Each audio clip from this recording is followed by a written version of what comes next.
Take a cube, add in a subdivision surface modifier, set the layers to 3 and shade smooth. And then in edit mode, select the top face and extrude to make the torso.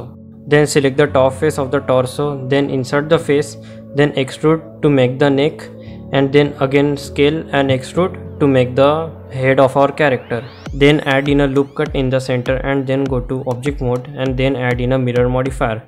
Then back into edit mode, select all of the faces on the left side and delete all of the faces. Select this face and insert it, make it a square shaped face and then extrude to make the shoulders. Then select this edge and move it upwards, and then select both of these faces and extrude them downwards to make the hands. Same for the pelvis, select this edge and pull it downwards, and then select these leg faces and extrude them to make the legs. Then pull out a finger and then pull out a shoe. And there it is, your low poly character in 1 minute.